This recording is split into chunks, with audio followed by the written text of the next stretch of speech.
Estamos ao vivo? Estamos ao vivo. Como vocês estão? Uma boa noite, queridos e queridas, jovens, mulheres e homens. São exatamente 20 horas e 30 minutos no horário de Brasília. Começa agora para todo o Brasil e o mundo mais uma edição do Conexão Tucum, a edição número 21. Os assuntos mais importantes da atualidade, sob o ponto de vista progressista. Nós estamos na página do Facebook do Na Raça e na Paz, e esse é o programa Conexão Tucum, que é uma mesa de diálogos, de reflexões, que tem a presença de um elenco muito privilegiado, muito ilustre, que é Marcela Alencar, Patrícia Ribeiro, Hudson Rodrigues e eu que vos falo, José Braga. Na noite de hoje, Marcela Alencar está nos bastidores. Ela está aqui com a gente, mas ela não está aparecendo para vocês, porque ela está viajando e a conexão dela não está muito boa.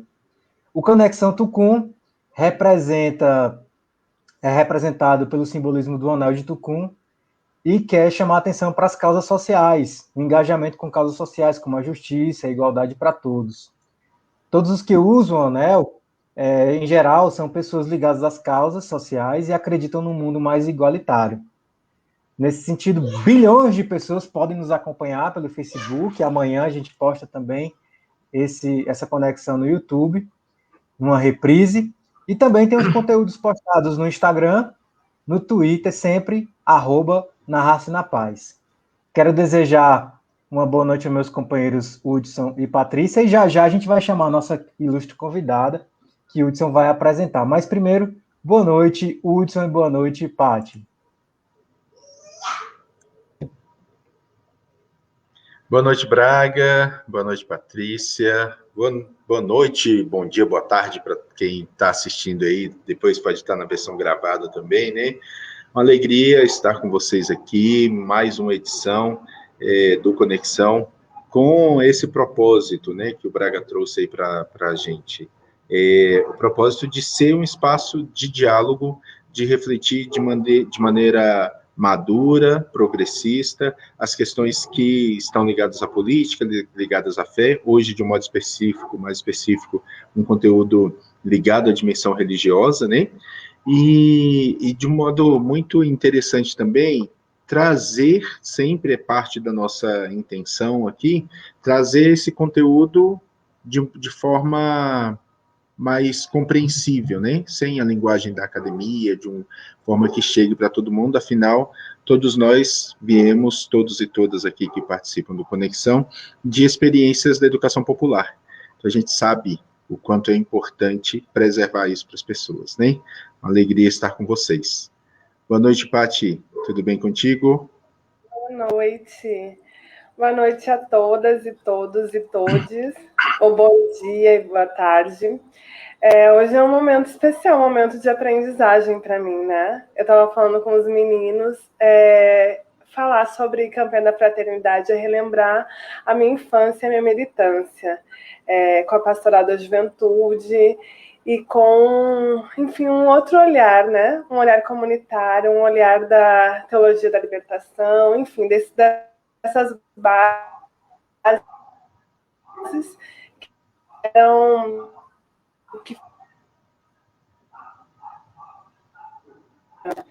Então, estou bem empolgada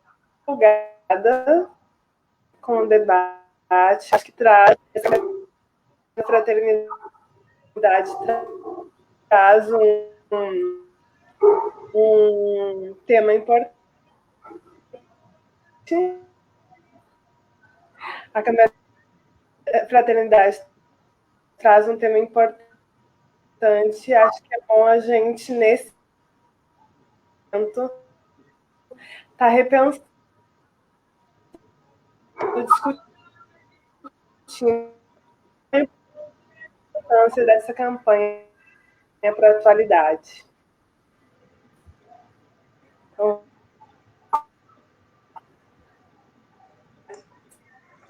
Beleza. Beleza, temos aqui. Eu estou só com um pouquinho de dificuldade, está travando um pouquinho de Paty, né? Não sei se é só para mim, mas conseguimos entender conseguimos entender a fala geral. Já coloquei uma conterrânea sua, Paty, para você dar o boa noite para a irmã Michele Silva aqui, de Caxias do Sul, que está falando. Gente, nós divulgamos esse Conexão com bastante, para nossa média, com bastante antecedência, né? Praticamente na terça-feira, quer dizer, fizemos o último Conexão na segunda, e na terça a gente já divulgou os primeiros cards da divulgação, de divulgação dessa semana. E por que a gente fez isso? Porque o tema já estava vindo quente já desde antes, que é o tema da campanha da fraternidade.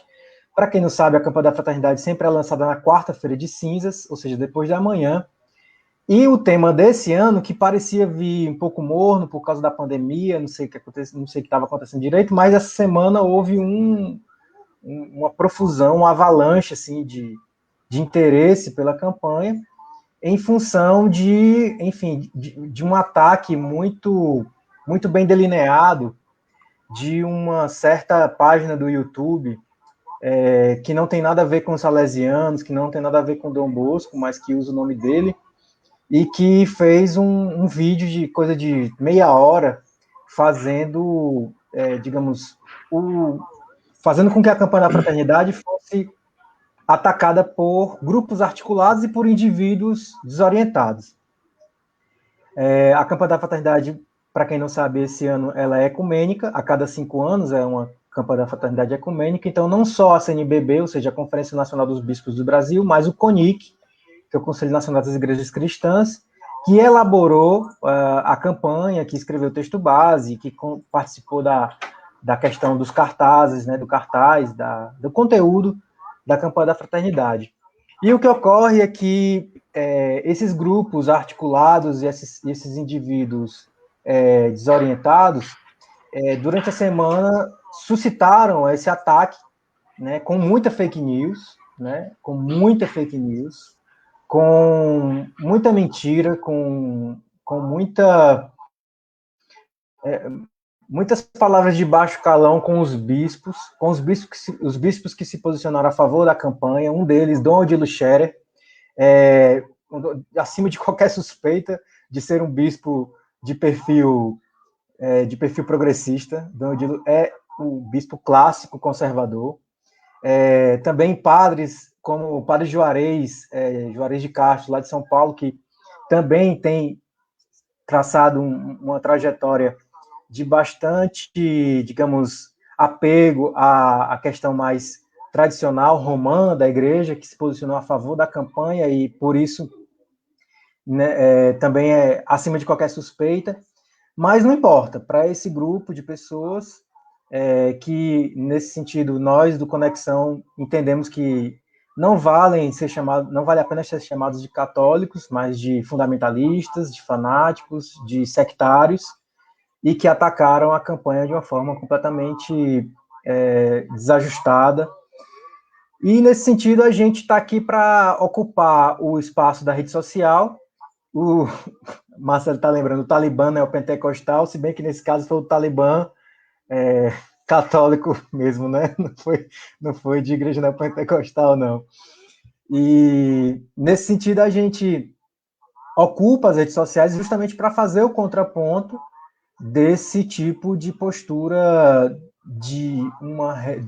que já está consolidado nas redes sociais, desses grupos conservadores e fundamentalistas, né? Infelizmente, são grupos que já conseguiram um tipo de alcance nas redes sociais bastante significativo e, portanto, eles conseguem fazer barulho. E o nosso papel é não deixar que a gritaria tome de conta e desvie a atenção do que a campanha realmente quer. Para isso, a gente, através de Hudson, a gente convidou uma professora, mestra em Ciências da Religião.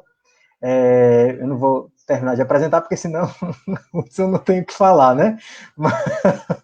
Mas, assim, a gente convidou uma pessoa que tem toda a qualificação e vivência e estudo para poder nos situar em relação ao que nós precisamos entender melhor da campanha da fraternidade. E a nossa perspectiva vai ser essa, né?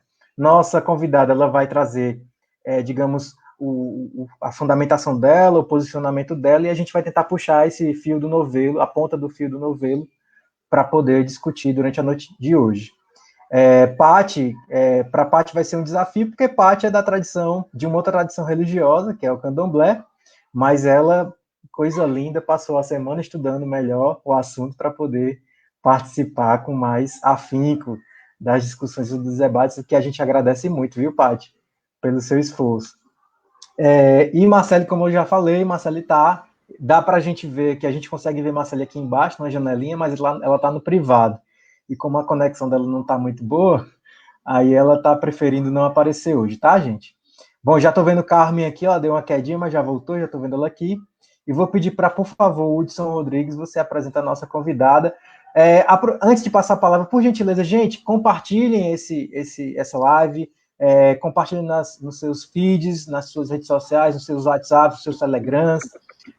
Gente que precisa ouvir o que a gente vai falar aqui, gente que não está entendendo porque essa confusão toda por causa da campanha, gente que está se sentindo constrangido porque sempre fez campanha da fraternidade e esse ano parece que está constrangido porque ouviu tanta coisa que não é positiva e está confuso, né? Porque o objetivo desses grupos é isso mesmo, é criar confusão, é criar o caos.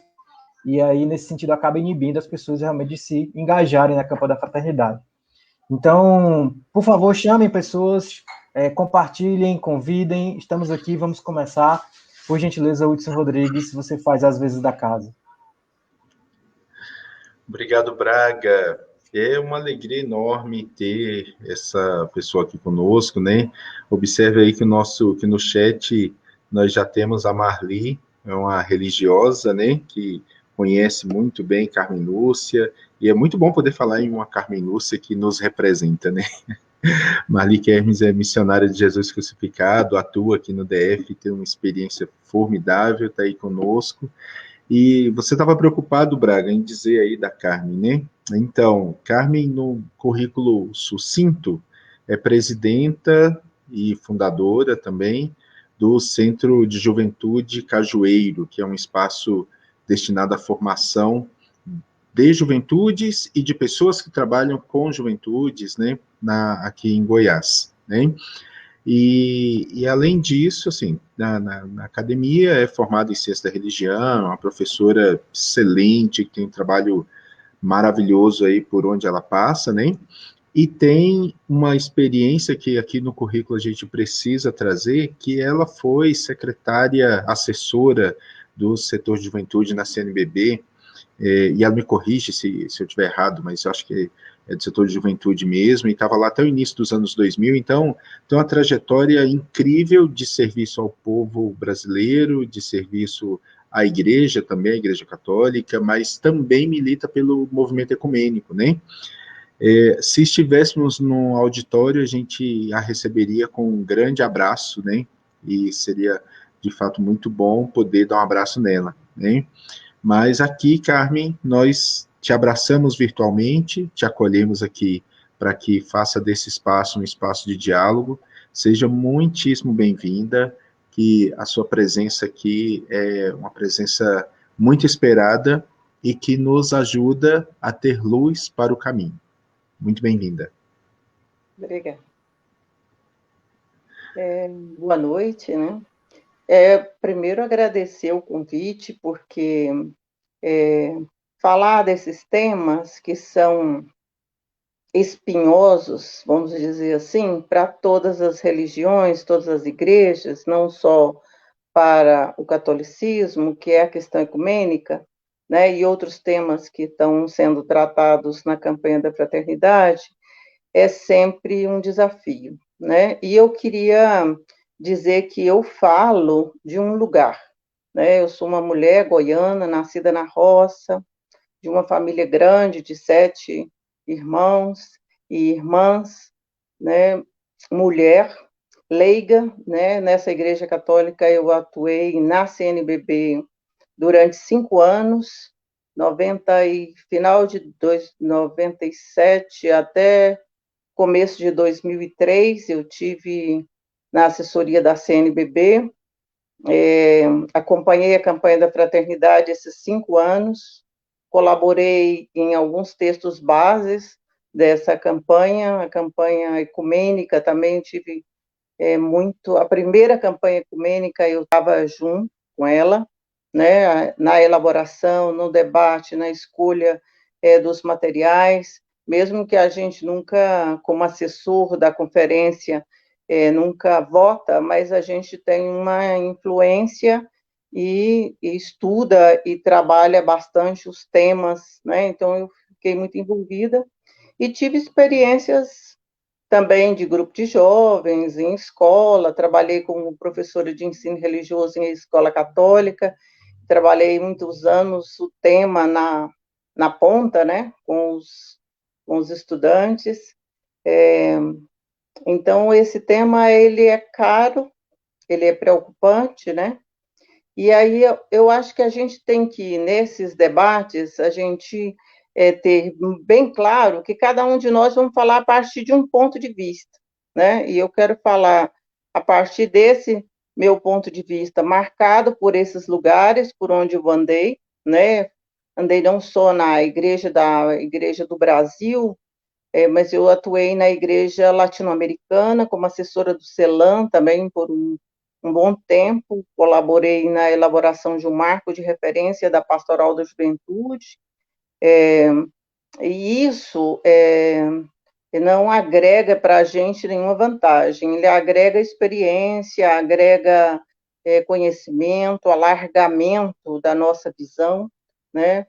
Eu sou uma outra pessoa, por exemplo, depois de trabalhar 5 anos na CNBB, em que a gente conhece a igreja por dentro, né? Então, é outro olhar como cristã, é outro olhar como mulher, é outro olhar desses lugares todos, né?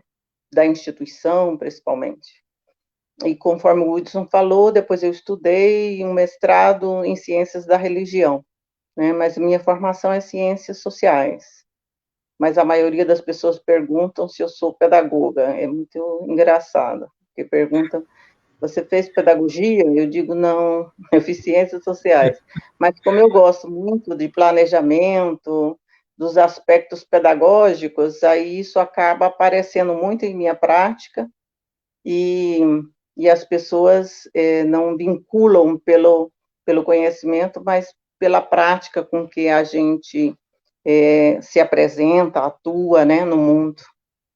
Eu acho que o tema é um tema que pode gerar boas conversas, né? Eu acompanhei esses últimos dias o lançamento feito no ano passado, da campanha, e com gente muito séria. E eu acho que tem aspectos interessantes para a gente poder conversar aqui nesse momento na rede social e escutar também outras pessoas. Né?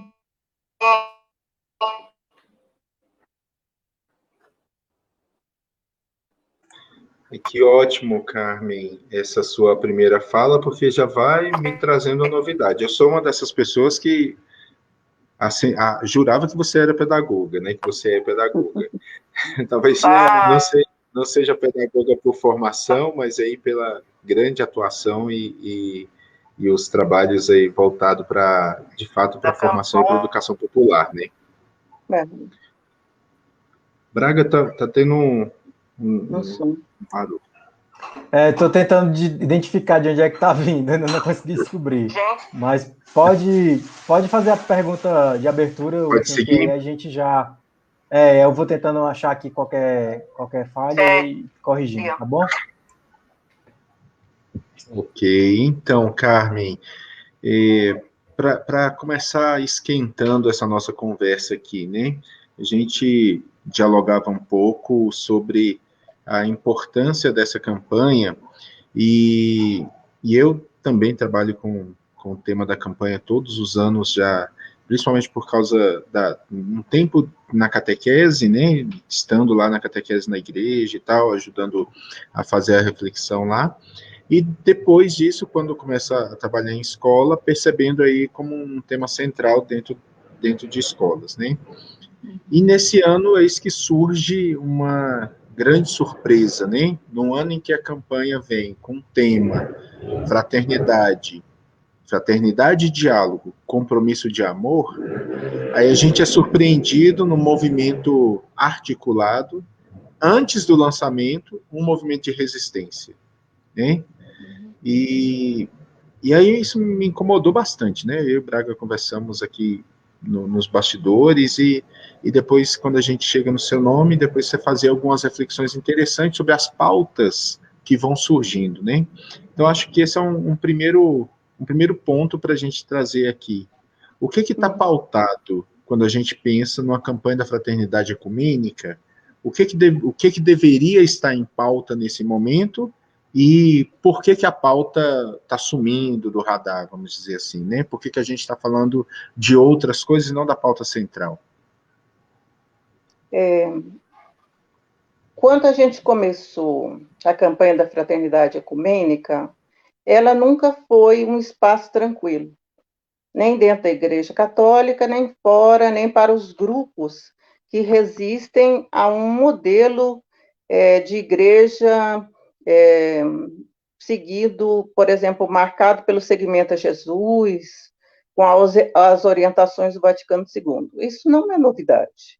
Isso no ano 2000, quando começou a campanha, ela surgiu em meio a muitos conflitos, né? Ela não é fruto de uma concordância geral, não nem todas as igrejas aceitaram isso com tranquilidade. Houve também um debate interno das igrejas por causa da postura da Igreja Católica e da Igreja Católica ser maioria, né?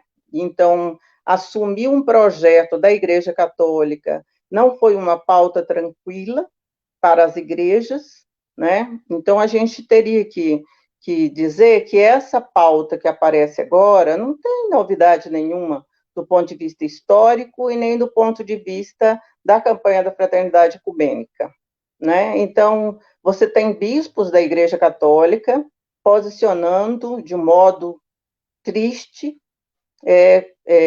contra a campanha, né? Então, isso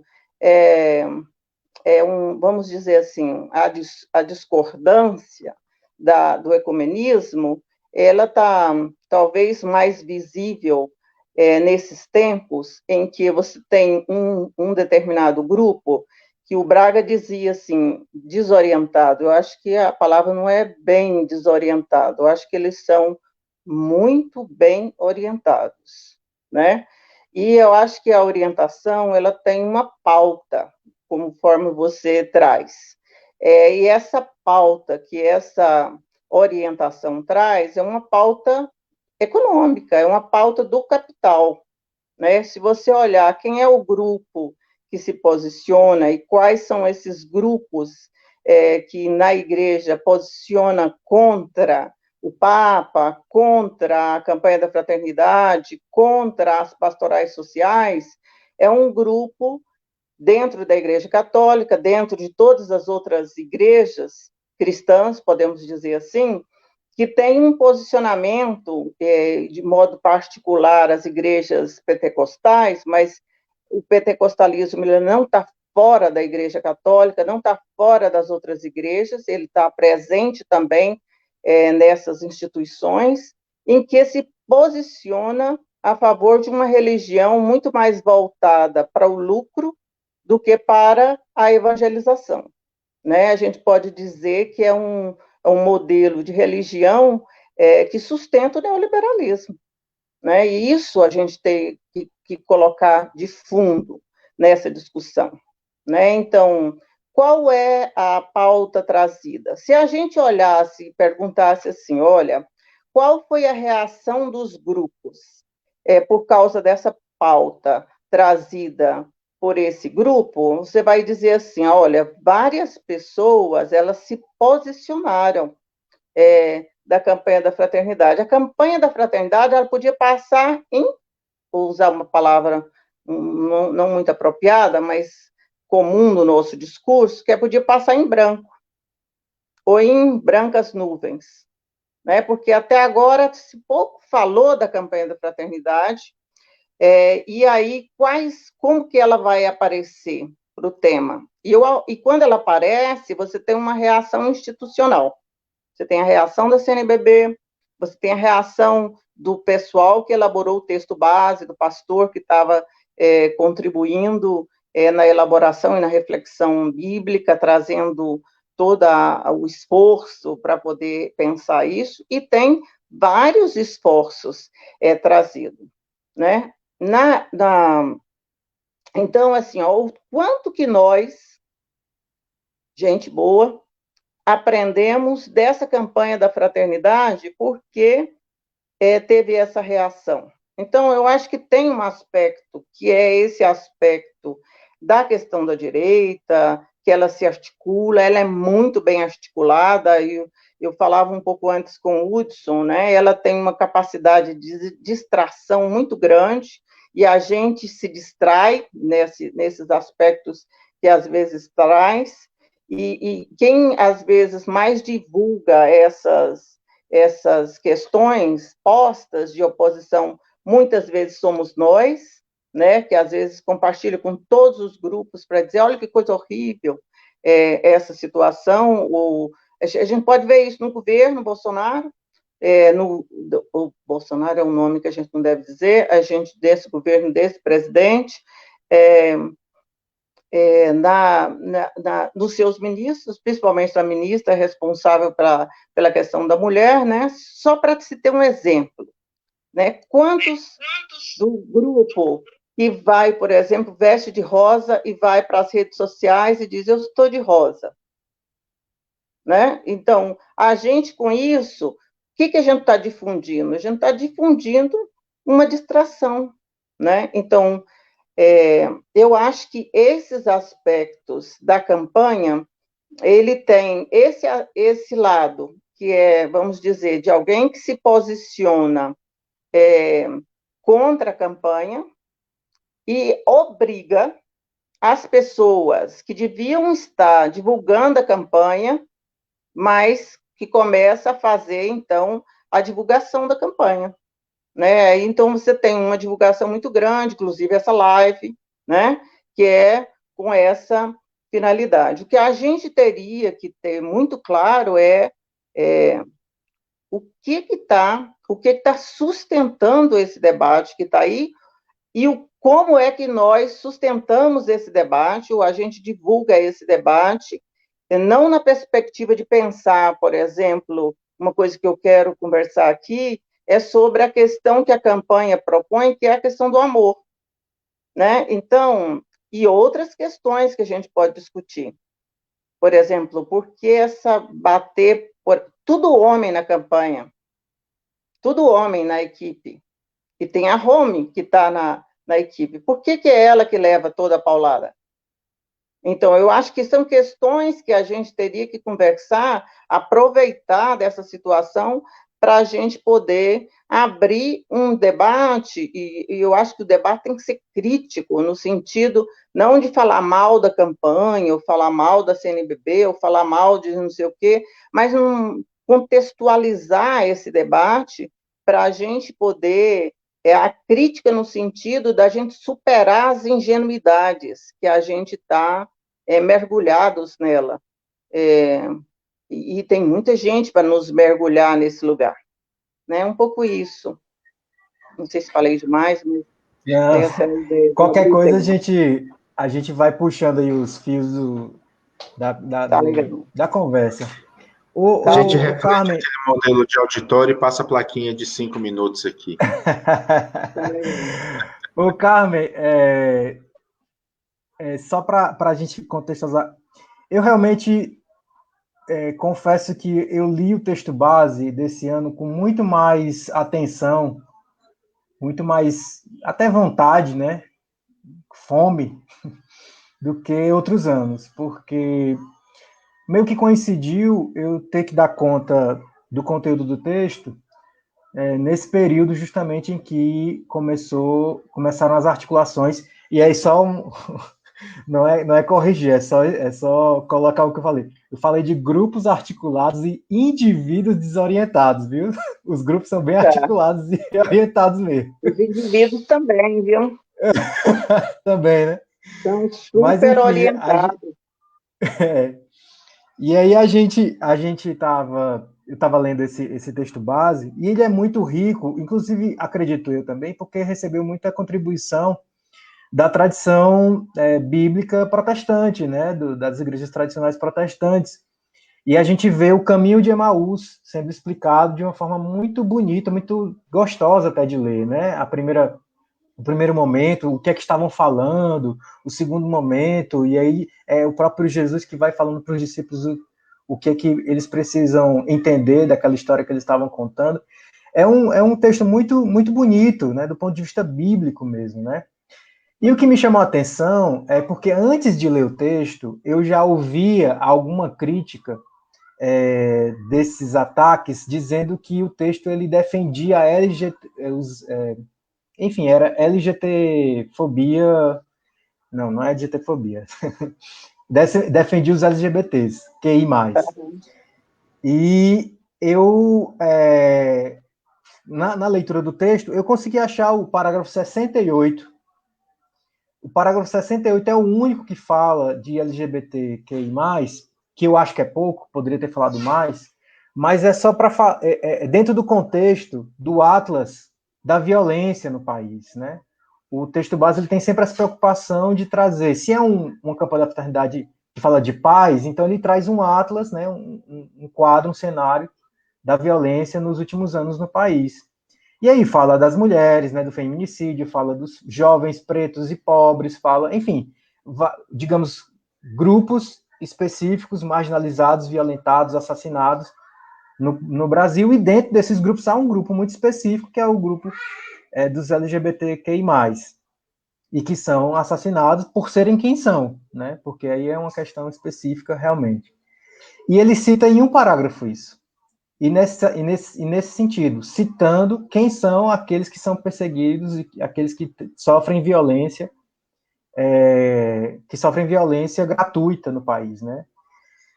E me chamou muita atenção essa questão de como eles aproveitam, como esse grupo que ataca a campanha, eles aproveitam da citação do Atlas da Violência, como é o nome do IPCA, você me ajuda, Hudson? É o Instituto de Pesquisas Econômicas, IPEA. Instituto de Pesquisas Econômicas. São os dados do IPEA. Isso. Então, vejam, gente, Instituto de Pesquisa Econômica Aplicada foi que fez esse levantamento, o Atlas da Violência. Que foi que fez a campanha da fraternidade? Fez essa pesquisa e levantou esses dados a partir do Instituto de Pesquisas Econômicas Aplicadas e citou o Atlas da Violência, né, como esse grupo específico sendo uma das maiores vítimas de violência no país, e homicídios em especial. Bom, pegam essa citação e transformam todo o texto base em uma espécie de defesa digamos assim, da mentalidade do gênero, chamam de ideologia de gênero, né, que é um termo que a gente, inclusive, concorda que nem existe a ideologia de gênero. Enfim, são muitas as situações. Então, o que eu estou querendo, talvez, colocar de forma mais, para que a gente possa comentar, especialmente você, Carmen, é como, estrategicamente, esses grupos articulados, esses indivíduos desorientados, mas muito bem orientados, como você gostou de se frisar, como é que eles fazem com que uma citação seja deturpada e tentem contaminar ou envenenar todo um texto que tem uma preocupação evangélica, uma preocupação de amor ao próximo, sem colocar condições nem empecilhos. Então, como é que você vê isso? Eu acho muito interessante que você fala das dificuldades de outras campanhas e que essa não é uma novidade. Se você puder comentar um pouco, agradeço. Eu acho assim, existem alguns temas que eles são proibidos de falar. Eles não são proibidos e não são, não só... E esse movimento, ele fica vigiando quando o termo aparece. Porque algumas pautas, elas não estão nas nossas igrejas, né? Elas, como você disse, ela está apresentada lá, citada uma vez. Ela não é pauta da igreja, né? Então, e a campanha, quanto tempo a gente tem de campanha, né? E aí, se a gente pudesse dizer que a gente tem isso como pauta, eu acho que soa como falso, né? A igreja não tem isso como pauta. Aliás, ela tem como proibido de discussão, proibido dos seus documentos, e tem os grupos que ficam vigiando esse tempo todo. E não é só de leigos, você tem bispo, padre, religiosos, que estão o tempo inteiro lendo os documentos para poder negar a existência de algumas pessoas nesse catolicismo ou nessas igrejas. Então, a gente tem que reconhecer isso, que é um ponto, vamos dizer assim, ele não é um ponto cego, ele é um ponto proibido. Então, tem determinados corpos que eles não são reconhecidos, vistos por nós que dizemos cristãos, né? Porque eu acho que a igreja, ela não é só instituição, a gente é igreja. Se a gente frequenta essa instituição, a gente assume essas limitações, né? Eu, participando desses 5 anos na conferência, era muito evidente que a gente tinha pautas que eram de documentos da SEBS, das pastorais, da Pastoral da Juventude, que era para procurar palavras e pessoas que não eram para aparecer, né? E certa vez eu perguntei para um bispo, colega, e pensei, que estranho, os pobres não são bem vistos aqui. E aí ele disse assim, por quê, Carmen? Eu falei, porque quando a pauta é pobre, sempre dá problemas.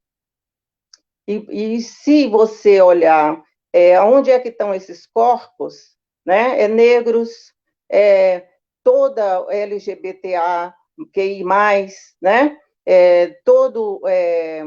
A questão das mulheres, né? A questão da criança, porque é uma igreja adultocêntrica, as igrejas, de modo geral, são adultocêntricas, né? Tem um medo terrível da juventude, principalmente da juventude que pensa. Então, a gente tem uma pauta, ou quer dizer, a campanha da fraternidade, qual que é a finalidade da campanha da fraternidade?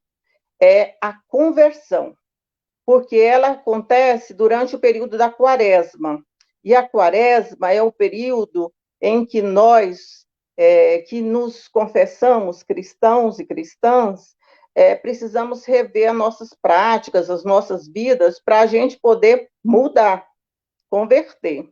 E o que a campanha vem para trazer? Ela vem trazer, por exemplo, agora, essa campanha da fraternidade, ela vem trazer que a Rony, outro dia, numa entrevista que ela falava do lançamento da campanha no ano passado, ela dizia assim, o que o grupo mais escutou, que devia ser o tema da campanha, devia ser o diálogo. Por quê? Porque nós estamos sofrendo de uma doença que é nós mesmos conversando com nós mesmos, né? A dificuldade da gente escutar o outro é muito grande, né? Porque normalmente a gente diz assim, esse grupo fundamentalista não escuta, mas também a gente está escutando menos ou pouco. E aí a campanha da fraternidade, ela vem para perguntar sobre a nossa capacidade de escuta, sobre a nossa capacidade de diálogo, né? Então, e como é que a gente está incluindo e reconhecendo e dando voz a essas pessoas que nunca têm voz, de modo particular dentro da igreja, né? Porque uma questão é a gente discutir na sociedade, né? Os grupos organizados, e a gente tem um avanço muito grande da organização. Se a gente pensar a organização das mulheres, a organização ecológica e a organização do movimento gay, vamos chamar assim, você vê que mexe nas estruturas dessa sociedade, e de modo particular mexe nas estruturas das igrejas, né? Porque toca no patriarcado, né? Que essas igrejas são marcadamente patriarcais, né? Não podemos negar isso. Você vê uma campanha da fraternidade em que no texto base a gente tem uma mulher, né? E por sinal muito bem representada as mulheres que a gente tem que reconhecer a capacidade, o modo com que a Home discute determinados temas, ela obriga a gente a avançar e a repensar as nossas igrejas e os nossos modos com que a gente olha para o Carmen, mundo. desculpa, é porque você citou a Home 2 vezes, mas eu acho que tem gente que não sabe quem é a Home, só para você poder situar as pessoas. Tá bom. A Home é a pastora, que é hoje a responsável, coordenadora, eu não sei se o nome é secretária ou se é a coordenadora do CONIC, que é secretária executiva. A secretária executiva, que é do Conselho Nacional das Igrejas Cristãs, né? E ela está coordenando a campanha, né? E é justo ela, né? Um corpo de mulher que não pode existir, né? Não é só para esse grupo. Eu acho que a gente tem que alargar esse modo da gente olhar, porque o problema das mulheres não é um problema desse grupo, mas colocou a Home em evidência, né? Ela não deve estar ali, nem ter trazendo essas discussões, porque quem está trazendo essas discussões, e principalmente na questão do P, que eu escutei até agora, é ela que está trazendo essa discussão, de uma forma livre, de uma forma profunda, de uma forma evangélica, né, para convidar a gente a quê? A gente a se converter, né? Então, e isso a gente tem que mudar, né? A próxima campanha da fraternidade vai ser com o mesmo grupo coordenando? Quando ela vier para a Igreja Católica, voltar para a campanha da fraternidade, vai ter interesse das igrejas em estar discutindo isso, ou a gente diz que a gente não tem interesse porque essa não é uma pauta nossa? Né? Eu me lembro muito bem, eu queria trazer esse testemunho, quando foi 2001, se definiu a campanha de 2002. E na definição da campanha de 2001, era a temática indígena. E o Dom Erwin, que é bispo emérito hoje do Xingu, ele trazia esse tema cada vez para dizer, gente, vamos discutir a campanha da fraternidade sobre a temática indígena. E não conseguia trazer essa temática. Né? E em 2001, quando se estava discutindo a campanha de 2002, todos, nem houve debate para trazer outros temas, disseram, é a campanha sobre a questão indígena. E aí muitos disseram, não dá para eu tratar da questão indígena, porque na minha diocese não tem um índio. Entendeu como você tira o foco da discussão? Então, você pode tirar o foco da discussão sobre qualquer tema, quando você não quer tratar as temáticas, né? Por exemplo, o ver dessa campanha é para dizer o quanto essa sociedade que nós estamos, ela está doente, né? Por exemplo, matar essa quantidade de jovens negros e periféricos, e a gente olhar esses números e continuar vivendo como se nada tivesse acontecendo, a gente olhar para essa quantidade de gente morando na rua e continuar vivendo como se esses sujeitos que a gente considera como irmãos, parte da humanidade, continuar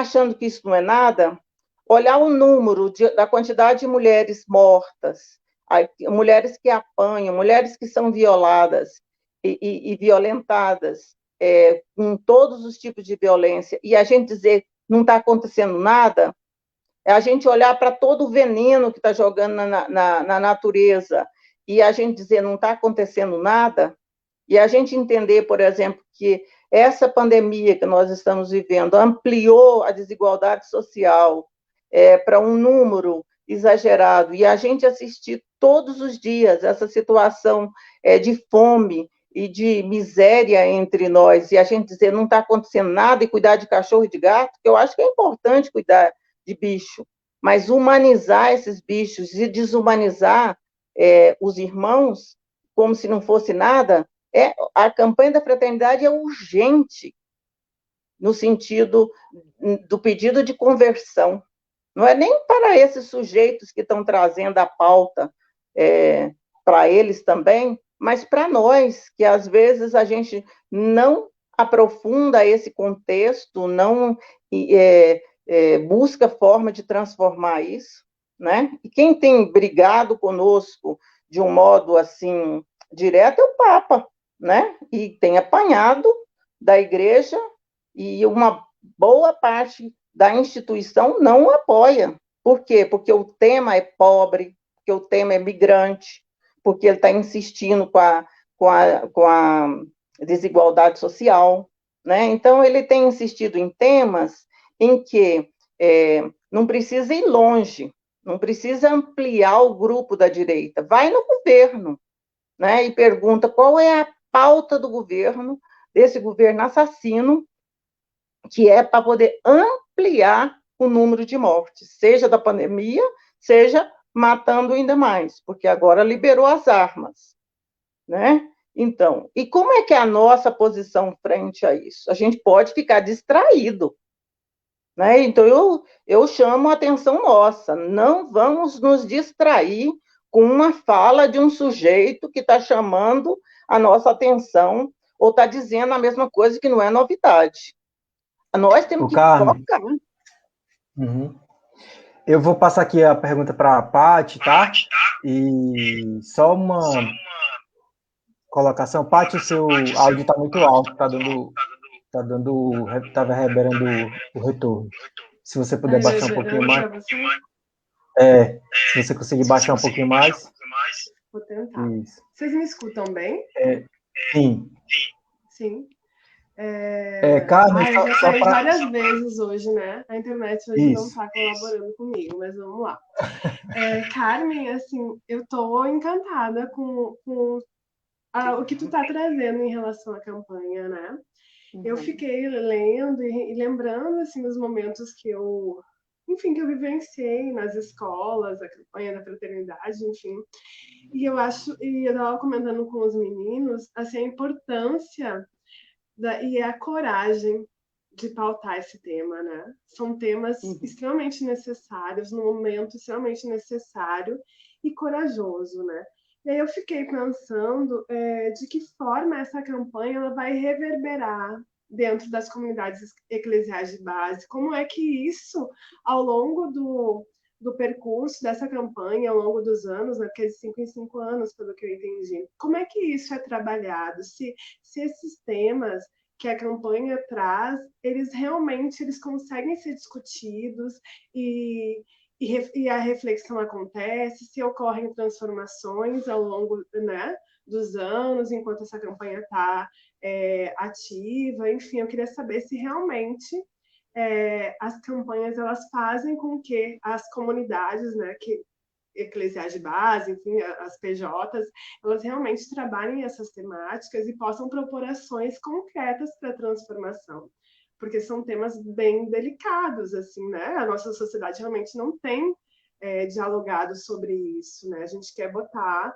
uma venda nos olhos e fingir que homens pretos não estão morrendo, né? Que as mulheres não estão sendo violentadas, que a população LGBTQIA+, não existe. A gente tem feito isso cotidianamente. Então, assim, quando a campanha da fraternidade traz isso e é atacada por um grupo interno, isso realmente eu acho que, de alguma forma, ela está cumprindo o seu objetivo, né? Que é potencializar o debate, que a gente ficar, bom, se incomoda porque realmente a gente precisa falar sobre. Eu queria saber como que isso reverbera ao longo do tempo e internamente, né? Eu não saberia, Patrícia, eu não saberia dizer, por exemplo, hoje, fazer essa análise da igreja, né? Não saberia internamente. Podia dizer historicamente, né? Porque eu acho que a campanha ela contribui, de modo geral, para a gente, não é uma questão de massa, mas ela já foi, a gente tinha os dados, por exemplo, de materiais distribuídos, era muito material,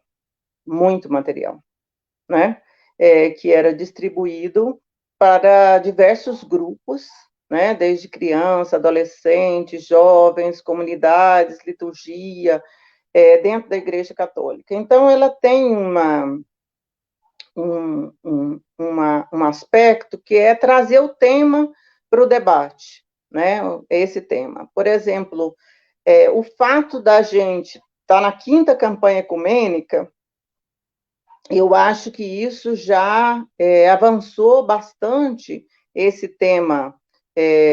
Eu acho que não só, porque a campanha ela tem uma perspectiva que não é só para o interno da igreja, ela tem uma perspectiva que é o diálogo com a sociedade, né? E eu acho que quando ela traz essa temática, é uma temática que está em conflito, então ela é uma temática que ela vai trazer, eu acho, o diálogo para tanto para o interno, que eu não vejo esse conflito dos temas como uma coisa ruim. Eu acho que ela é um debate necessário, né? Porque quando é que a gente vai discutir essas temáticas? Se não nesses aspectos, e ainda mais na perspectiva, pensando nessa perspectiva da conversão, que é maior do que uma conversão só do ponto de vista pessoal, ou do ponto de vista, vamos dizer, de penitência, alguma coisa assim, mas do ponto de vista mais amplo da nossa atuação. Então, eu acho que a campanha tem essa contribuição. E ela consegue discutir, conseguir ainda mais, mas veja o tema desse ano, ele consegue ir para a sociedade e trazer o debate. Traz a confusão, né? Que ela não é ruim, né? Se a gente pensar na perspectiva do Paulo Freire, que a gente precisa ampliar esse debate, e eu acho que a gente amplia o debate com o contraditório, né? Não só com aquelas pessoas que estão confirmando, mas o contraditório ele é importante para a gente poder reafirmar o nosso lugar, né? A gente não pode, nesse debate que a campanha provoca em nós, ficar nesse aspecto só de uma crítica, falou mal de mim, olha aí, porque eu acho que isso é ingênuo, né? Agora, falou mal da igreja, falou mal do padre, falou mal do bispo, e daí? Né? O problema é isso, falar mal de bispo, eu acho que esse não é o problema, falar mal de padre não é o problema é a quantidade de gente morrendo, o problema é o planeta, isso é um problema. O problema é a quantidade de gente passando fome. Isso é problema, né? Falou mal até do Dom Odílio. E daí? Né? Falou mal do Papa. Quer dizer, eu não estou preocupada com esse aspecto. Pode falar mal. Por exemplo, eu acho que nós todos temos que ser muito solidários e solidárias com a Rome, que é a secretária do CONIC. Temos que ser solidários com ela. Mas eu não estou preocupada com ela, porque é uma mulher forte, poderosa, que lida com essas questões, e isso para ela não é novidade, né? Porque senão ela nem aceitaria esse lugar onde ela está. Que ela deve lidar com só homens ali, ou sua maioria quase absoluta. E fala e pensa o que pensa. Então, com ela eu não estou preocupada. Porque eu acho que o debate é a gente ampliar, para a gente ter mais pessoas com essa capacidade de debate, que eu acho que a campanha pode ajudar a gente a ter, né? A dialogar, a pensar sobre essas questões. Antes de a gente passar para a Hudson, só para a gente amarrando, agradecer muito a audiência, vocês que estão comentando, vocês que estão aqui conosco, os que estão passando, comentando, os que estão mandando mensagem aqui também no privado para mim, enfim, todo mundo está gostando muito, Carmen, dessas colocações, maravilha, parabéns. E também o jeito que você fala, você passa uma tranquilidade muito consistente, que também chega a tranquilizar a gente em relação a algumas ansiedades que a gente acaba tendo. E aí, só para reforçar a gente, essa live ela vai estar sendo repostada no YouTube amanhã, a partir de 8 horas da manhã, vai estar no YouTube, no @narracinapaz do YouTube, e também trechos, com certeza nós vamos colocar durante a semana aqui na página do Narraça na Paz, no Instagram e também no Twitter. Passo a palavra para a Hudson, por gentileza. Carmen, excelente esse início. Eu dizia para os meninos aqui, para a Paty, né, para o Braga e para a Patrícia, para a Marcele aqui no chat, que a gente vai fazendo aqui o caminho metodológico das campanhas, né? Que é esse jeito que a gente olha para a realidade, está dado uma realidade, e quais são as iluminações que nós vamos ter a partir da inspiração bíblica, a partir das nossas aprendizagens, né? Para depois pensar em como agir. Então, não dá para agir sem ter esse olhar claro, e é muito legal que você traga essa lucidez para dizer que nós não podemos nos distrair e nem ter uma leitura inocente, né? Isso é muito bacana. Eu falava com a pastora Romy na semana passada, e ela, inclusive, disse que tentaria nos acompanhar aqui hoje, mas depois deve assistir também, né? Falei com ela hoje, inclusive, né? E, assim, a Romy é essa pessoa forte, uma mulher extremamente forte, e quando nós dizemos que ela é forte, não é que queremos ratificar que é resistente à violência.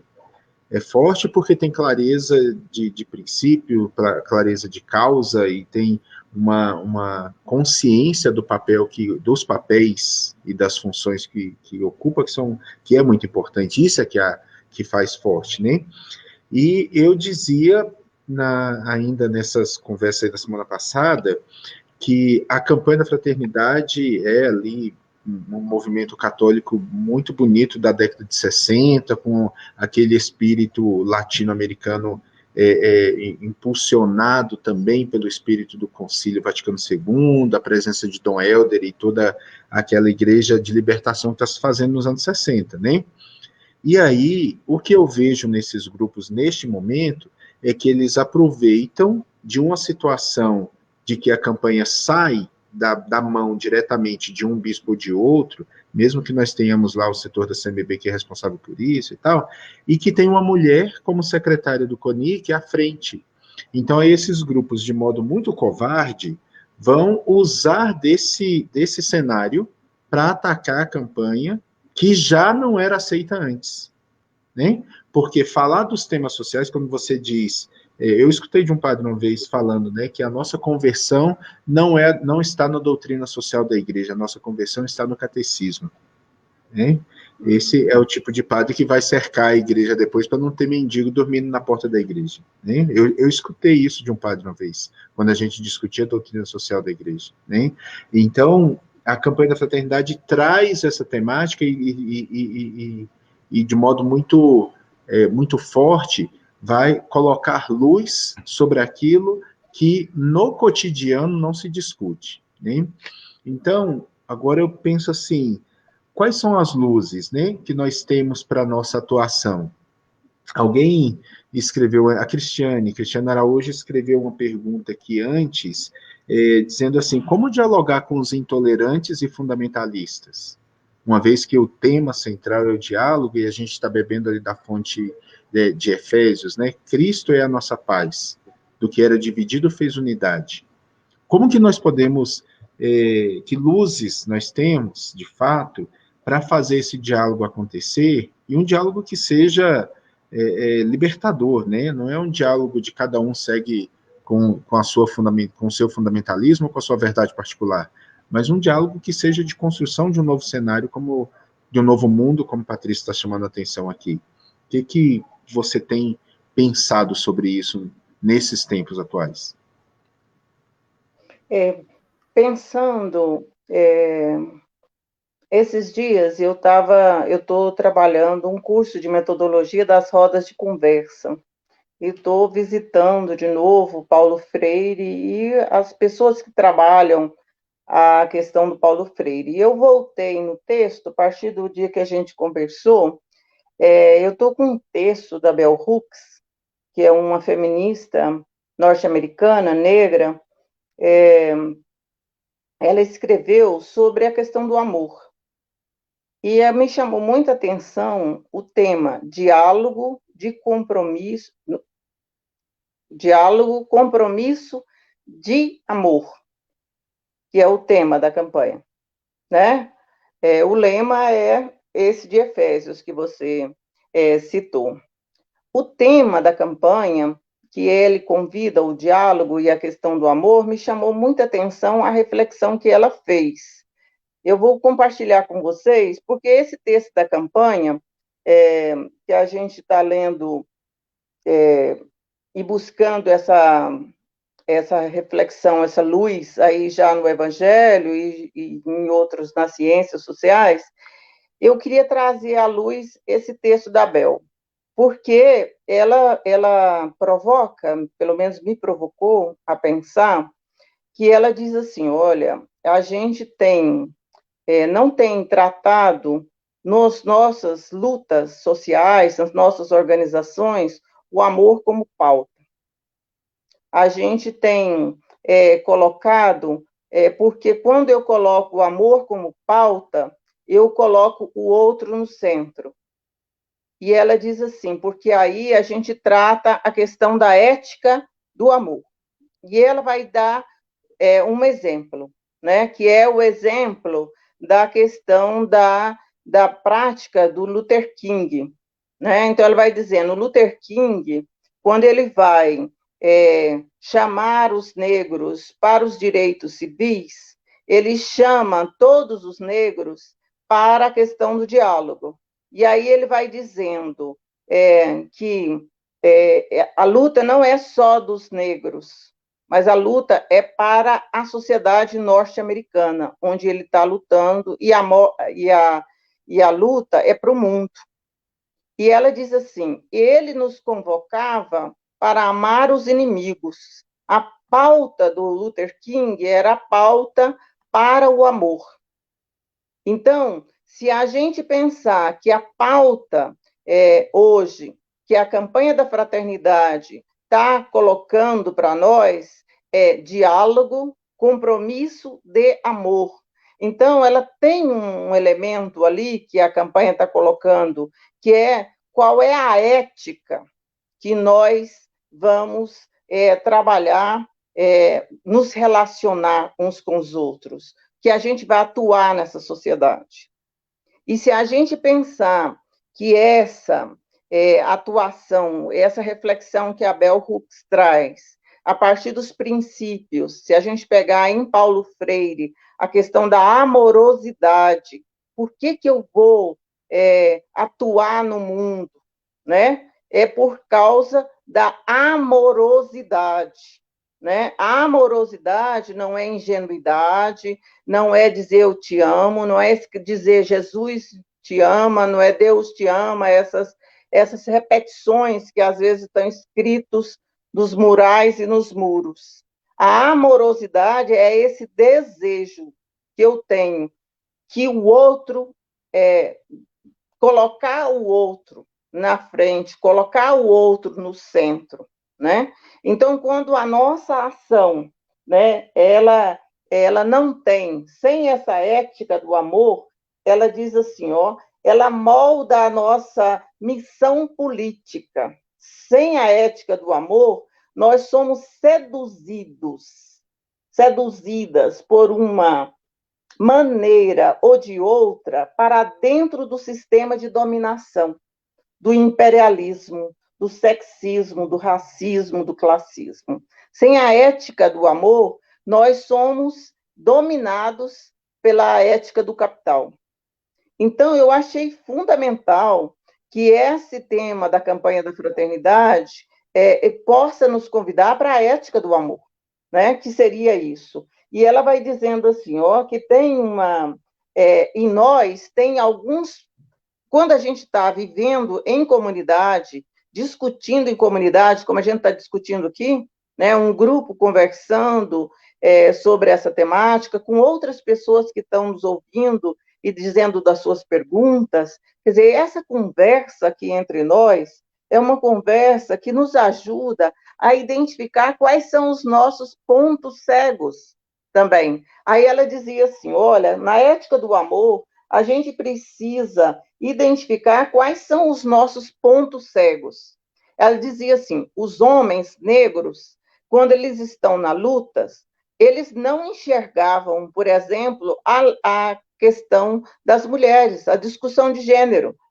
estava tão focado para mudar aquilo que ele tinha, mesmo na luta, como ponto cego a discussão da questão do racismo. As mulheres feministas brancas, né? Ela diz assim, olha, elas têm como ponto cego não enxergar a questão do racismo.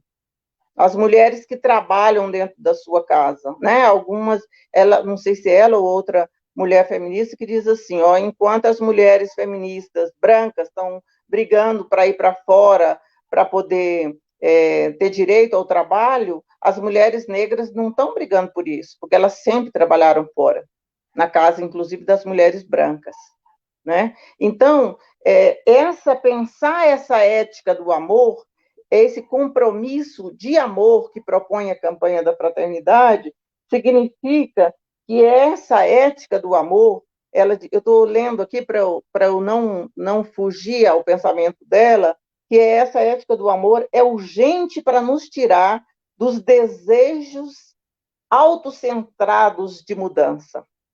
Eu achei isso fantástico para a gente poder pensar na campanha da fraternidade, porque se a gente olhar para muito dessas respostas que as instituições deram a essa provocação à campanha da fraternidade, muitas respostas são autocentradas, não são em vista na defesa, por exemplo. Não, sim, nós somos defensores da população que morre, sendo jovem, LGBTQI+,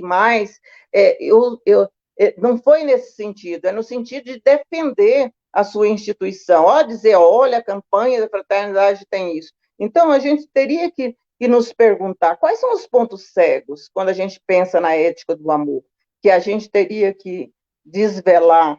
E a gente só pode desvelar isso se a gente está em comunidade, quando a gente pode dizer um para o outro, por exemplo, quando a gente diz, com muita liberdade eu digo, por exemplo, Braga, quando você diz, olha, eles são desorientados. Não, Braga, eles não são desorientados, eles são orientadíssimos por uma política, que é uma política que é para concentrar a riqueza na mão de poucos, 10 que têm a riqueza do mundo, e o restante estão na miséria. Então, como é que nós vamos trabalhar essa questão que a Bell Hooks provoca a gente a fazer esse esforço para a ética do amor, quer dizer, o outro está no centro, né? Não a questão do autocentrada. E ela ainda chama atenção para um outro aspecto que eu gostaria de trazer aqui, que aí ela fala assim, a gente se perde no auto-ódio, né?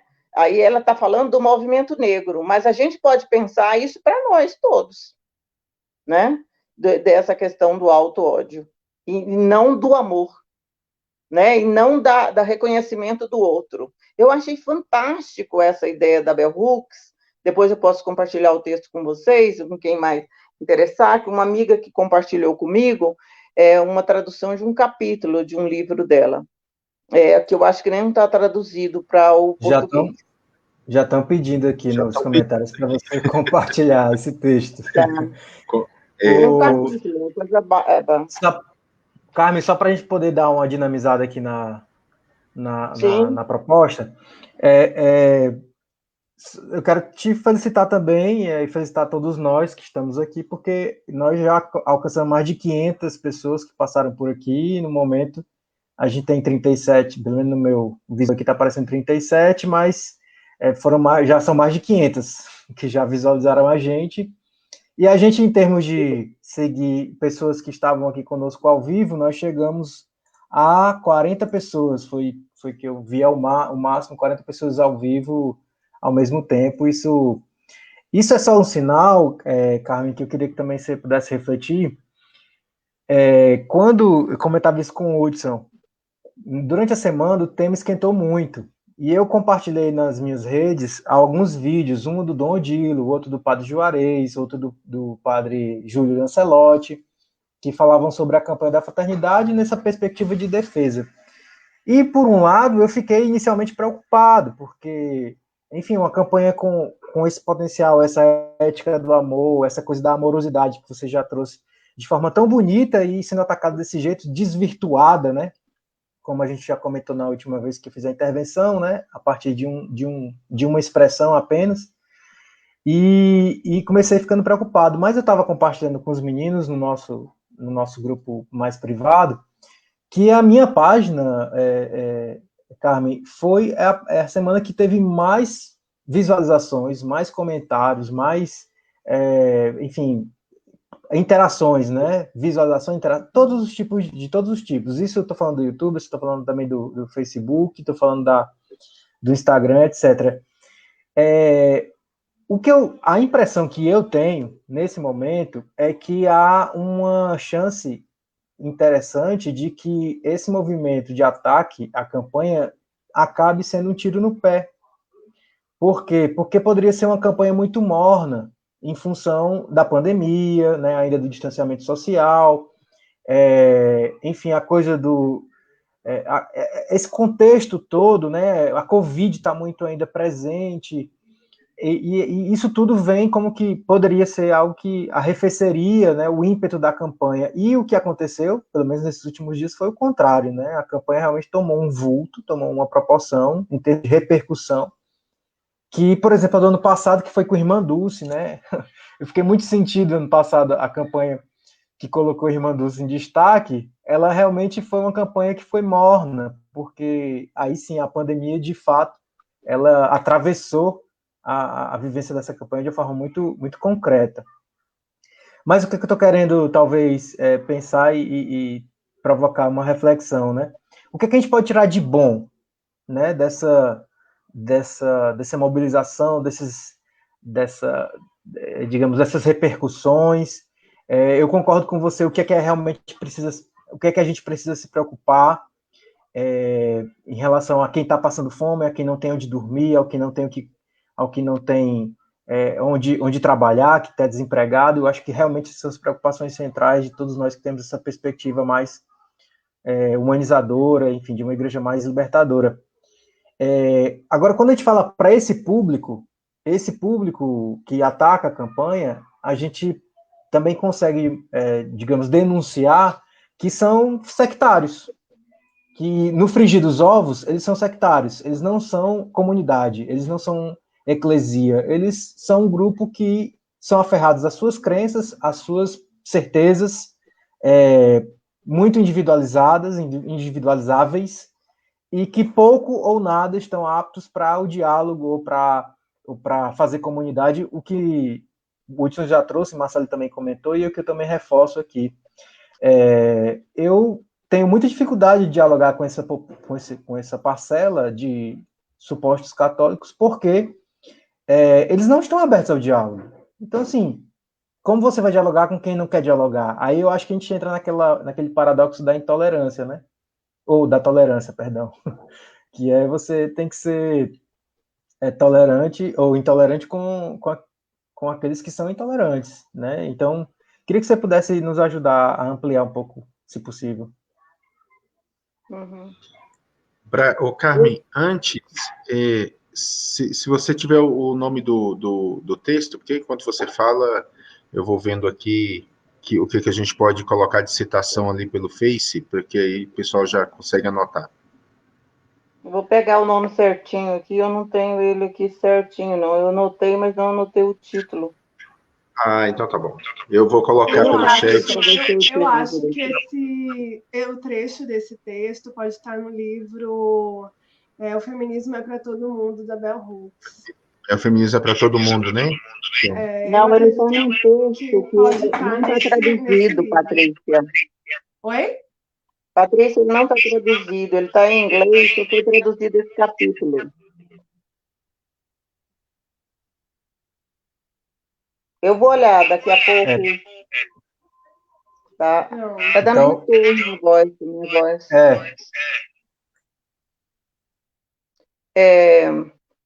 Eu acho assim, olha, não sei. Eu não sei se classificar o grupo ajuda em alguma coisa. Se a gente dá muita importância também. Eu costumo dizer que a gente precisa focar. Eu acho que a gente não pode A situação é uma situação que merece denúncia, ela foi feita, merece acolhimento daquelas pessoas que foram atacadas, foi feito, mas eu acho que vai exigir de nós, para essa campanha, eu acho que essa questão que eu trouxe, esse texto não é da esse texto que eu trouxe, ele não está tratado na campanha da fraternidade, eu não acho que não está tratado na campanha da fraternidade. Não posso dizer isso com certeza, não. Eu estou pegando a ideia do texto da campanha da fraternidade, que é diálogo, compromisso de amor, para refletir essa questão a partir desse lugar dessa mulher, que eu acho que ela nem é católica, eu acho que se ela é protestante, mas não sei se ela pratica religião, não tenho uma informação precisa dela. Me impressiona ela por isso. E tem um aspecto, Bruno, que ela traz, que é essa questão de amar os inimigos.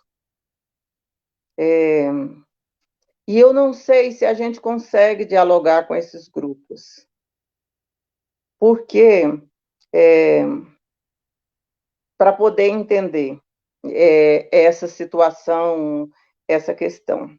E eu queria voltar um pouco mais, assim, ó, se eu pensar como igreja católica, a partir desse lugar onde eu estive, nesse ambiente eclesial, que era a CNBB, eu diria assim, olha, esses sinais desse avanço da direita, ele foi claro para a maioria de nós. Quem participou dos partidos políticos, quem está militando em igrejas, quem está nos movimentos sociais, esse avanço da direita, ele foi evidente, ele foi claro, né? Se a gente pegar 2003 para cá, quando Lula foi eleito presidente da República, houve uma blindagem ao governo e um fortalecimento a partir dali dessa direita. E você tem, e quando eu estou falando dessa direita, eu estou falando dessa direita que está presente na sociedade e nas nossas igrejas, atuando e exercendo essa prática política, né? Então, ela, quando quando a Dilma elege pela segunda vez, esse movimento ele torna ainda mais forte. No golpe que é dado ao governo da Dilma em 2016, e se torna ainda maior, né, mais evidente esse golpe, para dizer que esse movimento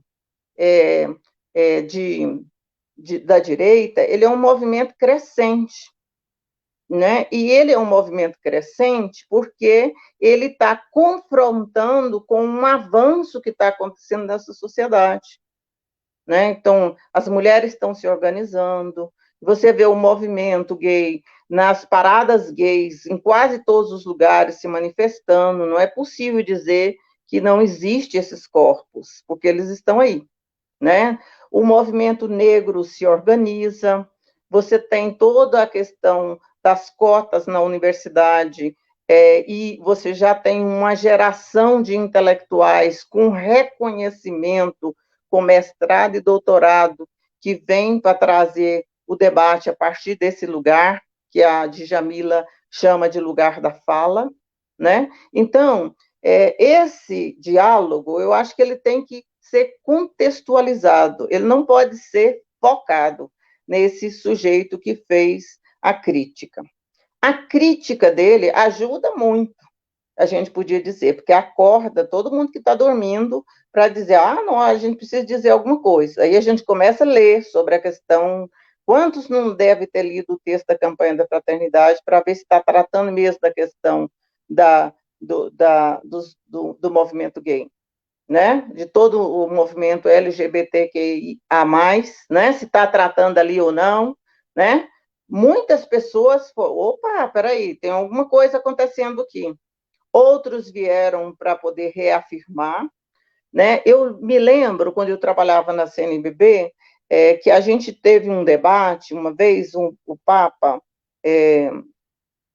Bento XVI escreveu uma encíclica, uma carta, uma questão falando que o Cristo era o centro do mundo. Tem um nome, que eu não guardo esses nomes, assim.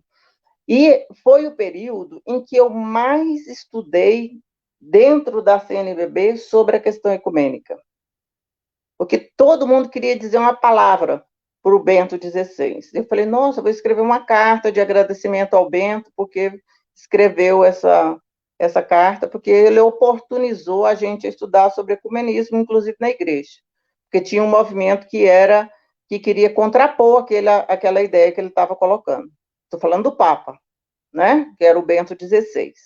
E ele ensinou para nós, com aquela carta dele, um punhado de coisa. Ele não. Ele provocou e outros grupos trouxeram a reflexão.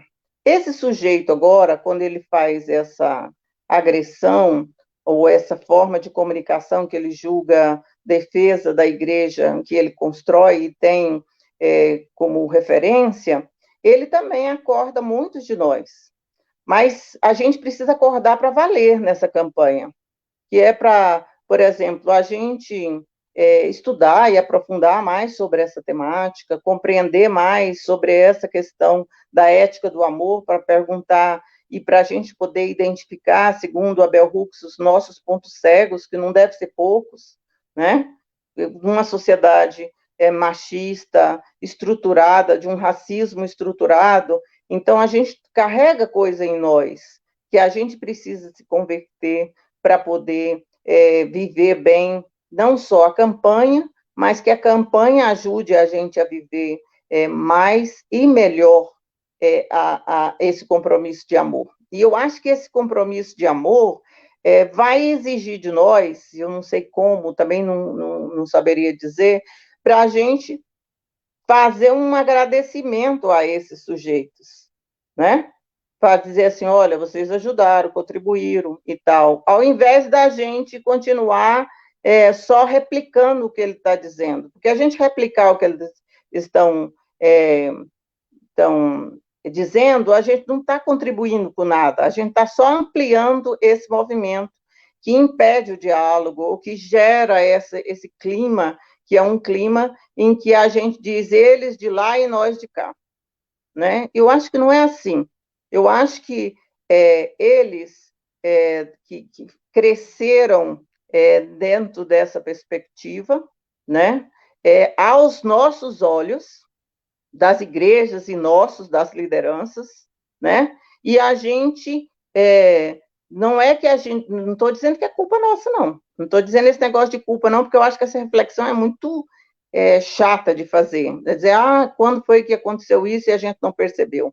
Mas eu acho que é para a gente dizer, olha, nós precisamos entender melhor essa temática, estudar melhor essa temática, compreender melhor essa temática, para nos perguntar do nosso compromisso quando a gente está militando, né? Quando a gente está na atuação, né? E da nossa capacidade de dizer assim, se esse sujeito é cego, qual é a minha... é difícil eu perguntar isso, porque quem me conhece sabe que eu sou muito radical em certas coisas, mas a partir do texto fazer essa pergunta, né? Qual é a minha capacidade de amar esses que se colocam como inimigos? E não é inimigo meu, é inimigo dessa proposta, que é que todos possam comer, que todos e todas possam viver sem violência, que todos possam usufruir da paz, né? E que a gente não possa aceitar, como se não fosse nada, 10 pessoas ter o dinheiro do mundo e a gente dizer, tá ótima essa sociedade que está aí, né? Ou a gente fazer arranjos, né? Então, dá para fazer isso, entendeu? Eu acho que a gente teria que conseguir, quando eu estou falando, eu não estou falando para fora, eu estou falando para mim também, a gente Sim. conseguir avançar nessa perspectiva, porque senão a campanha, mais uma campanha, e aí a gente pode fazer as defesas e tal. Então, eu acho que a campanha depende também da nossa capacidade, que é de dizer assim, o convite a converter-se, né? E eu gosto da ideia de conversão, essa ideia de carro, né, que a gente vai e converte, vira noutra direção, né? Eu acho que ajuda a gente a entender que converter é estar indo numa direção e volta. E eu gosto demais do texto de Emaús, esse que foi usado na campanha da fraternidade, porque eu acho legal, assim, por exemplo, os discípulos estão desanimados, Jesus morreu, né? Não tem mais perspectiva. Depois da morte, eles vão voltar para a sua aldeiazinha, seu mundinho particular. E no caminho, na memória, na experiência do ressuscitado, eles dizem, não, o nosso lugar é na comunidade, né? Então, eu acho que a conversão, ela é para o amor e para a vida em comunidade, né? E eu acho que a gente tem que aprender muito com isso, né? Que ótimo, que lindo, Carmen. Enquanto você falava agora, eu ficava lembrando de nosso amigo Rezende, e Rezende um dia me falava assim, como é bom contemplar um diálogo inteligente. E eu achei isso tão bonito, assim, né? Porque não é para jogar, aproveitando o carnaval, não é para jogar confete sobre a sua inteligência, a sua pessoa, né?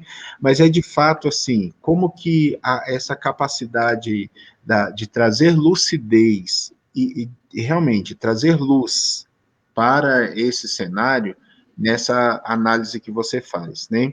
O Braga fez um recorte aqui, dessa sua última fala, né? Não é inimigo meu, mas é inimigo dessa proposta. E quando você fala desse diálogo como um compromisso de amor, e amar não significa concordar, não significa aceitar o que o outro faz, né? A gente ama porque ama, né? Porque a pessoa é digna e destinatária desse amor, e é muito bonito isso que você fala. E o tempo voa, né? Quando a conversa é boa, quando as nossas inteligências se encontram, nossos corpos estão leves, o tempo vai fugindo pelas mãos, né? Imagina, chegamos aí ao momento das suas considerações finais. Nós temos 3 minutinhos para concluir a nossa live, já agradecendo a todo mundo que passou por aqui, todas as pessoas que chegaram, trouxeram energia de vários lugares aí, e que consigam estar conosco e irradiando isso, né? Que a campanha da fraternidade não seja a partir da pauta inversa, mas seja a pauta do diálogo sempre. A palavra final é tua, minha amiga. Eu queria terminar com uma fala do Ailton Krenar, que ele dizia num livro dele que era Ideias para Adiar o Fim do Mundo. E ele nos convida a gente a sentar, a conversar, a dizer de nós, das nossas histórias, a celebrar nossas ancestralidades. E quando a gente reúne e faz isso, ele está dizendo, quando a gente fortalece a comunidade, quando a gente se fortalece em grupo, nós estamos adiando o fim do mundo. Porque tudo isso, se a gente foca numa pauta que é da destruição, a gente pode apressar o fim do mundo, né? Então, eu queria convidar todos nós para beber dessas fontes das nossas ancestralidades, para a gente encontrar de novo essa ética do amor e para colocar no centro a humanidade, nesse tempo tão difícil que é a pandemia. Nossa gratidão, Carmen, realmente acolhendo Marcelo Alencar, que entrou agora no final. Marcelo, quer falar alguma coisa? Não, só agradecer a todo mundo que participou, o chat hoje foi incrível, as palavras da Carmen são sensacionais, estou emocionadíssima, em muitos momentos aqui eu fiquei com lágrimas nos olhos, porque essa é a vivência que eu quero ver na nossa sociedade. Carmen, eu sou advogada, eu pauto pelo lado do direito, então quando você fala de ética do amor, eu falo em dignidade da pessoa humana, quando você fala em enxergar o outro, eu falo garantia de direitos. Então, a gente está falando sobre as mesmas coisas em cenários diferentes e me emocionou demais a sua fala, os seus ensinamentos, e Eu falo sempre isso para os meninos. Quem assiste a gente constantemente já me viu falar várias vezes sobre isso. É uma palavra de esperança. Muito obrigada. E a gente teve aí a trilha sonora de Marcele. Gente, eu tô no hotel, desculpa! Alguém identificou qual é a música de quem é a cantora? Mas tudo bem, Marcelo, tá ótimo. Foi muito bom você ter entrado e falado. Carmen, enfim, o Wilson já agradeceu, Marcele, eu também replico, com certeza. Paty, você quer falar alguma coisa? Vocês estão me vendo? Vendo e ouvindo bem, meu bem. Legal. Agora você desligou seu microfone. Tá desligado seu microfone. Seu microfone tá desligado. Ai, não consigo Agora. destravar. Tá destravado. Pronto, foi. Hoje a internet tá isso. Mas eu queria agradecer muito esse momento, né? Porque Carmen trouxe o amor. A campanha da fraternidade traz o amor, né? E a gente precisa falar sobre isso. E falar de uma forma fraterna, dialogar sobre. A gente precisa realmente trazer para a nossa sociedade esse lugar do afeto por todos os seres, de fato, né? Com toda a sua diversidade, com todas as suas potencialidades, a gente precisa falar sobre isso. E eu queria agradecer hoje enormemente a aula, que hoje foi uma aula que eu tive, daquelas que você senta, fica quieta e ouve, e só aprende. Então, Carmen, muito, muito, muito obrigada por esses ensinamentos, por essas trocas tão generosas. E eu compartilho do que você trouxe, assim. Eu acho que religião é isso. Religião, ela vem para nos religar, né? Para nos conectar com o que é divino, o que é real, o que é humano. Então, eu só te agradeço por esse momento. E obrigada aos meus queridos e querida parceira. Foi mais uma noite de muita aprendizagem. Até semana que vem. Beijos. Obrigada. Então, Carmen, mais uma vez reforço o agradecimento e eu queria convidar, se vocês concordarem, para a gente ler do texto base um texto do poeta português, o cardeal José Tolentino Mendonça, em que ele faz uma oração muito pertinente, não só para a campanha, mas esse momento que a gente vive essa pandemia. Vocês concordam? Podemos? Então, vou ler aqui. Eu estou no texto base, viu, gente? Livra-nos, Senhor, deste vírus, mas também de todos os outros que se escondem dentro dele. Livra-nos do vírus do pânico disseminado, que em vez de construir sabedoria, nos atira desamparados para o labirinto da angústia. Livra-nos do vírus do desânimo, que nos retira a fortaleza de alma, com que melhor se enfrentam as horas difíceis. Livra-nos do vírus do pessimismo, pois não nos deixa ver que, se não pudermos abrir a porta, temos ainda a possibilidade de abrir janelas. Livra-nos do vírus do isolamento interior que desagrega, pois o mundo continua a ser uma comunidade viva. Livra-nos do vírus do individualismo, que faz crescer as muralhas, mas explode em nosso redor todas as pontes. Livra-nos do vírus da comunicação vazia em doses massivas, pois ela se sobrepõe à verdade das palavras que nos chegam do silêncio. Livra-nos do vírus da impotência, pois uma das coisas mais urgentes a aprender é o poder da nossa vulnerabilidade. Livra-nos, Senhor, do vírus das noites sem fim, pois não deixas de recordar que tu mesmo nos colocaste como sentinelas da aurora. Amém. Então, boa noite a todos. Gratidão a todos que estiveram conosco. Nossa maior audiência nessa segunda temporada. Parabéns a todos. Obrigado, Carmen. E já estamos com mais de 700 visualizações no Facebook. Carmen, só para você ter ideia, a gente chegou a 200, 300 no máximo na primeira temporada e já mais do que dobrou o alcance na segunda temporada. Graças a você, ao tema, a todos. Parabéns. Mais ao tema. Gente, tchau, tchau. Obrigado. Tchau, tchau. Deus abençoe. Nos vemos semana que vem, 20 horas e 30 minutos. Tá bom, gente? Vamos divulgando aí os cards na semana. Um abraço, beijos. Tchau, tchau.